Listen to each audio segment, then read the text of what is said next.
Hai, makeup tutorial akad. Jadi kali ini aku sedang makeup pengantin. Makeup ini khusus untuk akad aja karena ini untuk requestan dia, katanya mau makeup akad aja karena enggak pesta-pesta gitu. Tapi tetap tak bikin cantik ya, say. Oke, jadi di sini aku nggak jelasin satu persatu atau detailnya skin prep. Tapi kalau kalian mau tahu, nanti aku bisa bikin video selanjutnya untuk bahas khusus tentang skin prep. Oke, jadi di sini aku langsung aja aplikasikan lem ya untuk alisnya supaya dia tuh tidur. Ada yang tahu nggak sih ini tuh lem apa? Ini tuh lem Kenko ya. Ini tuh lem untuk buku sebenarnya. Cuman karena ada kegunaannya, ya udah gitu dipakai aja.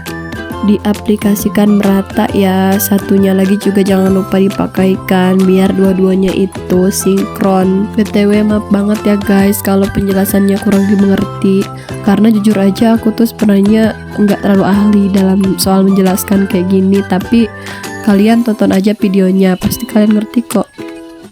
Oke, untuk step selanjutnya ini aku pakaikan priming water. Ini dari Studio Tropic ya. Jadi ini tuh primer tapi yang disemprot gitu. Terus kita ratakan lagi pakai tangan biar hasilnya itu lebih meresap ke dalam gitu. Terus tunggu aja beberapa saat. Dan untuk di bagian yang mudah berkeringat dan mudah retak kayak di Smile Line gitu, aku pakai makeover biar bisa menahan keringat dan juga mencegah terjadinya keretakan-keretakan dalam rumah tangga. Oke, untuk step selanjutnya ini aku pakai eyebrow gel dari Vocalour ya. Kita aplikasikannya mulai dari belakang dulu biar nanti hasilnya itu rapi dan juga nggak ngeblok. Dalam proses ini sebenarnya nggak apa-apa banget kalau misalkan alisnya gede sebelah atau tinggi sebelah atau misalkan nggak rapi, karena nanti di akhir kan pasti bakal di-conceal. Nah, seperti ini caranya conceal atau merapikan alis yang tadi aku bilang. Jadi kita mulainya itu rapikan yang bawah dulu ya, terus nanti kita rapikan yang atas. Jadi tahap mengconceal ini tuh tahap yang bener-bener harus teliti banget, harus rapih banget. Apalagi ini itu adalah makeup pengantin, jadi jangan sampai ada satu hal yang kurang. BTW aku sendiri masih pemula ya, jadi sudah pasti banyak kurangnya, banyak minusnya, tapi aku berusaha untuk belajar terus gitu. Jadi dalam prosesnya kita ini sambil belajar. Jadi jangan pernah menyerah atau putus asa dengan keadaan. Walaupun di luar sana itu banyak banget yang meremehkan kita, kayak merendahkan atau segala macam, tapi jadikan itu adalah motivasi kita untuk tetap semangat berkarya dalam bidang yang kita sukai tentunya. So, daripada kalian dengarkan kata-kata mutiara, lebih baik kalian simak dan pahami ya. Kalau kalian mau belajar dan memahami videonya, pasti kalian mengerti itu.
Nah guys, jadi sekarang kita sudah ada di akhir video dan ini aku pakai highlighter biar hasilnya itu glowing dan bercahaya. So guys, makasih yang udah nonton video ini sampai akhir. Semoga videonya bermanfaat dan juga menginspirasi ya. Jangan lupa juga untuk tonton video-video terbaru aku yang lainnya ya guys. Terima kasih. See you next time. Bye bye.